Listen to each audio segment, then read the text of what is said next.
The anticipation of a great meal. California king salmon, considered the best in the world.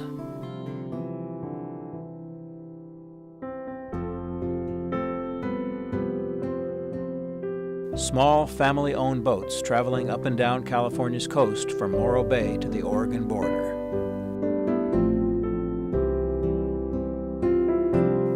Sometimes braving dangerous waters. And always hopeful that today is the day that ends with a full load of high-protein, heart-healthy, wild salmon.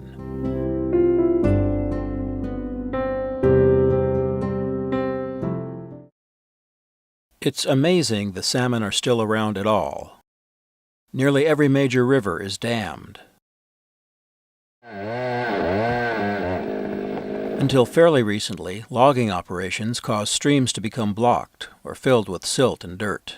Frequent reduced river flows caused by natural drought, or worse, naked politics. A few years ago, that's what killed these Klamath River fish when the Bush administration ordered the river flow diverted from its natural path for agriculture irrigation. Thousands of fish died. The story of California is linked forever to the gold rush. This house is testament that gold was only one of the state's riches. Built by a lumber baron in the coastal town of Eureka, harvesting forests provided work and community to many. Coastal towns thrived from the timber, fur, and gold. Along with the red wood, the brown furs, and gleaming gold, the writhing, swirling silver of wild salmon was as important to the coastal residents as much as any of the other colors. And so it has been, long after the gold rush. For more than 150 years, coastal communities thrived along with the salmon. That is the history.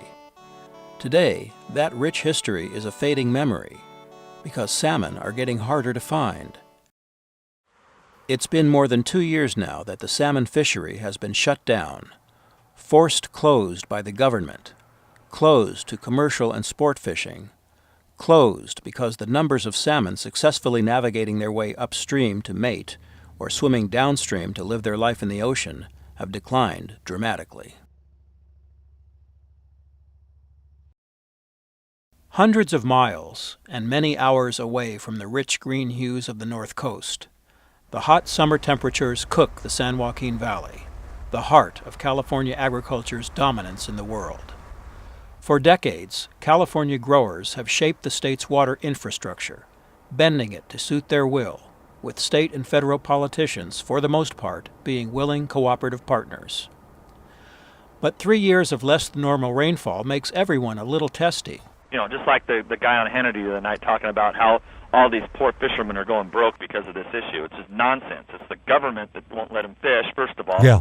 Second of all, the government paid them not to fish. And third of all, the government ran out the fishing industry out of the United States 30 years ago. That is Congressman Devin Nunes speaking.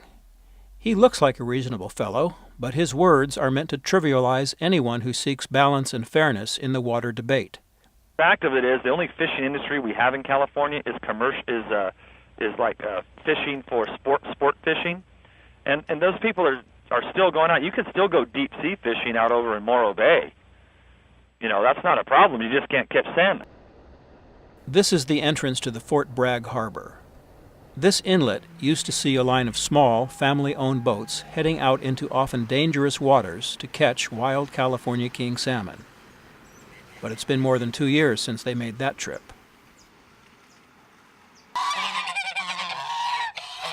But in the harsh afternoon sun, you can see the shattered consequences of years of bad water policies and mismanagement. Bruce Abernathy knows about the economic impact of no salmon fishing because he's the guy that the Fort Bragg city officials go to when a salmon fishing boat is abandoned by its owner. He goes and gets the boat and then crushes it. Well, that's been disastrous for the local people that are involved with the salmon. It's hard on the restaurants and the gas stations and the motels and everything because they don't get the clientele that they used to. And the salmon fishermen themselves, it's been disastrous. The only way now to be a successful salmon fisherman is to have a good working wife that earns good money. The whole argument about the fishing deal is phony. Phony? Well, it's not phony if you and your neighbors are hurting. Yeah, there used to be a lot of people hanging around here. Now there's nobody. Down the road from the boat crusher, Tommy Ancona struggles every day to keep his business afloat. His marine service shop is always ready to help, but 2 years of no salmon fishing has hurt, and not just him. Well, our boat basin, for instance, I'm on the Harbor Commission there, and our boat basin occupancy is down probably down 40%. And then the ice plant is not selling any ice, so it can't make ends meet. You take the first year, and there's no fishing. Well, people might be living on their savings that first year, and you know, they're kind of going from here and going down a little bit, you know, and hoping they can hold on. Well, then you go into year two, you're not starting up here at the top again, you're starting from this lower level and you're continuing to go. Well, each time you do, you lose somebody. Somebody else drops off the grid. We haven't landed a fish across this dock in 2 years. And the good years, I put 500,000 pounds across this dock. And now I haven't put a pound, not a pound. The water debate raging in California is a battle for survival and for the soul of the state. Farmers, field workers, fishermen, and millions of Californians are in the same boat. A boat which, metaphorically speaking, is in just barely better shape than this abandoned salmon fishing boat. And it's because of money.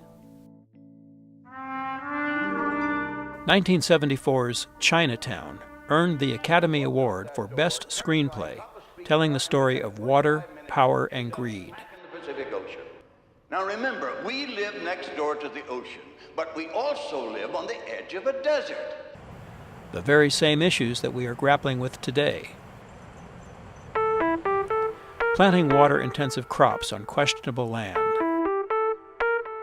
Building more and more subdivisions in areas where there is no water, allowing the selling of publicly owned water by individuals. Bill Keir has spent 50 years working the science and politics of water, and he has seen it all.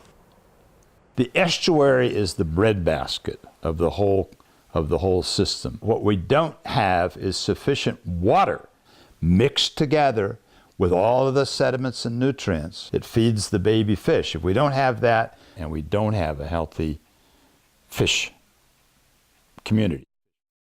Which brings us back to money and politics. Every seminal moment in the development of the California water projects has turned on some rich, greedy bastard who's been able to move a governor.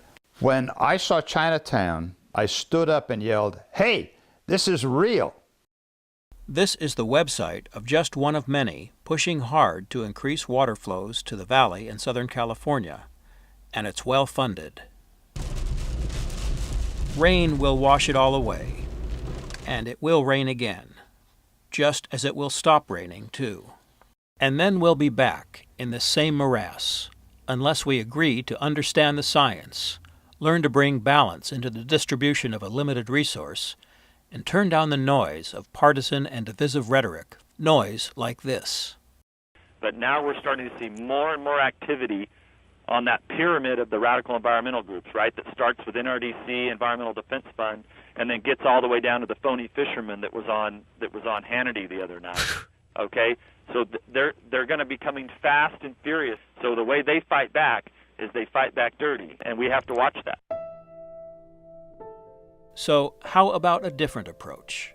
Because if California is to continue supplying the nation with both fruit and fish, and if we are to remain at the forefront of environmental progress, traditional divisions must be set aside, and a new path of cooperation must be forged. And we can do that by being smart, logical, and compassionate. Representative Nunes, is that unreasonable? Is that fighting dirty? Salmon water, now.